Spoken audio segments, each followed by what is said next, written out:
اگر صرف عمران خان اور PTI کو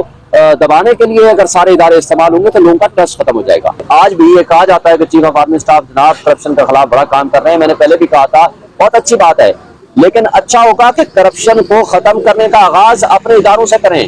آپ جنرلوں سے کریں، آپ ان اپنے یونیفارم پرسن سے کریں جن کے اوپر بڑے سیریس چارجز آف کرپشن بھی ہیں اور رہتے ہیں اکثر۔ تو اس لیے اگر وہاں سے شروع کریں گے تو لوگ آپ کے اوپر اعتماد کریں گے۔ اور دوسری بات یہ ہے کہ ادارے آج جو کہ نیب ہے یا باقی ادارے ہیں واقعی کرپشن کے خلاف کچھ کرنا چاہتے ہیں تو یہ اوپن اینڈ شٹ کیسز ہیں، پھر ڈاکٹر رضوان کی طرح ان گواہوں کو مارنا نہ شروع کر دیں،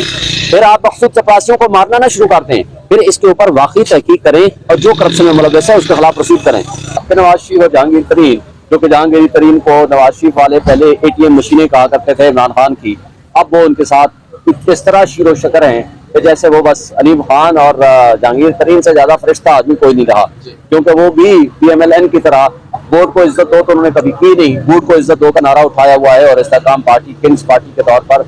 اب ان کے درمیان بھی اب مقابلہ شروع ہو گیا۔ آپ نے دیکھا استحکام پاکستان پارٹی والے بھی گفتگو کرنا شروع ہو گئے ہیں، ان کو بھی زبانیں مل گئی ہیں،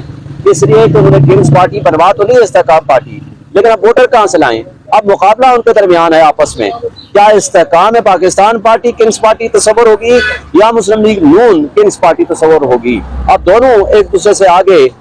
بڑھنے کے لیے وہ ایک دوسرے کے ساتھ مقابلہ آرائی پہ اترے ہوئے ہیں کہ کون پہلے بوٹ پالش کرتا ہے۔ اب ہم آگے آتے ہیں دوسرے آسپیکٹ کی طرف، اس کا فائدہ کس کو ہوگا؟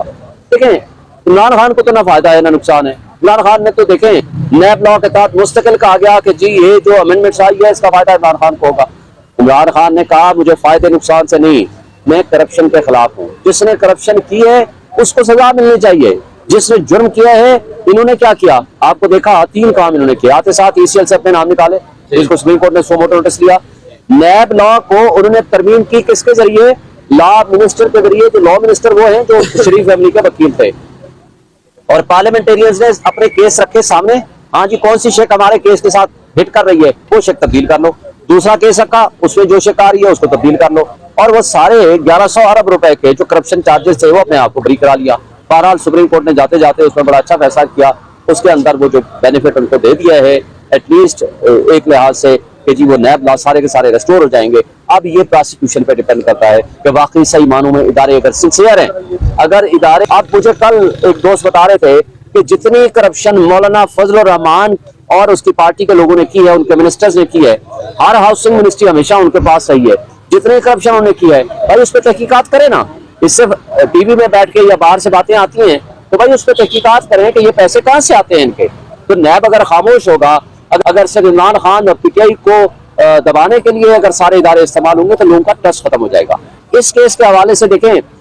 جو ایک بینیفٹ نواز شریف اور جہانگیر ترین کو مل سکتا تھا وہ تھا اونلی ٹو دی ایکسٹینٹ کہ وہ بیک ڈیٹڈ اپیلیں فائل کر سکتے تھے، لیکن وہ چیز ختم ہو گئی ہے۔ اب اگر جو 184(3) کی پروسیڈنگز ہوں گی اس کے اندر ایک اچھا لا بن گیا ہے، میں سمجھتا ہوں یہ، چونکہ ہماری رائے یہ تھی کہ یہ آئین میں تبدیلی کے ذریعے ہوتا، لیکن اب چونکہ سپریم کورٹ نے اس کو ریکٹیفائی کر دیا ہے، میں سمجھتا ہوں کہ اس کا فائدہ ہوگا کہ جس کے خلاف بھی کوئی آرڈر پاس ہو تو اس کو ایک رائٹ آف اپیل ایک مل جائے گا۔ لیکن جو 50 سالہ پرانے مقدمات تھے، 10 سالہ پرانے مقدمات تھے، 30 سالہ پرانے مقدمات تھے جو آلریڈی فائنل کلمینیٹ ہو گئے تھے، ان کو رائٹ آف اپیل دینا یہ بدنیتی بھی تھی، اور سپریم کورٹ کے ایک یونیورسلی ایکسیپٹڈ ایک پرنسپل ہے کلوزڈ اینڈ پاس ٹرانزیکشن، وہ اس کے ہٹ میں آتا تھا، اس لیے وہ رائٹ واپس لے لیا گیا، اس کو الٹرا وائرس کیا۔ سر ایک اور چیز بتائیے گا کہ اس وقت جو ہے چیف جسٹس آف پاکستان نے بڑا فیصلہ دے دیا پریکٹس اینڈ پروسیجر بل کے اوپر، یہ بتائیے گا کہ نواز شریف کی واپسی میں اب کس قسم کا ریلیف عدالتیں دے سکتی ہیں یا نہیں دے سکتی؟ دوسرا سوال یہ ہے کہ الیکشن کی بہت ساری جو اپلیکیشنز ہیں PTI کی بھی وہ الیکشن نہ کروانے کی پینڈنگ ہے سپریم کورٹ کے اندر، تو اس فیصلے کے بعد اب چیف جسٹس کے اوپر کتنی بھاری ذمہ داری عائد ہوتی ہے کہ وہ ان کو بھی جو ہے وہ جلد از جلد سماعت کے لیے مقرر کریں؟ دیکھیں پہلی بات تو یہ ثابت ہے کہ نواز شریف ایک بھگوڑا اور اشتہاری مجرم ہے، مجرم کو کبھی بھی کوئی اور بیل پروٹیکٹیو ایٹسٹرا نہیں مل سکتی، انٹرنلس وہ آئیں گے جس سے مس یوز آف بیل کی ہو اس کو ضمانتیں بھی نہیں ملا کرتی، یہ پاکستان میں یا دنیا کی تاریخ میں کوئی ایسی نظیر نہیں ملتی، اس لیے میں نہیں سمجھتا کہ اگر وہ اتریں گے تو جیل جائیں گے سیدھا، ان کے علاوہ کوئی آپشن نہیں ہے۔ اور جہاں تک آپ نے کہا ہے کہ الیکشن کے حوالے سے اب 2 کیس بڑے اہم ہیں، سویلین کا ملٹری ٹرائل وہ فوری طور پر کیس لگنا چاہیے، بالکل آج ہم اپلیکیشن بھی دے رہے ہیں میرا خیال ہے، اور ہم اس کے اوپر بھی اسٹریس کریں گے کہ اس کو فوری طور پر لگایا جائے، اور دوسرا جو کیس ہے وہ بھی بہت اہم ہے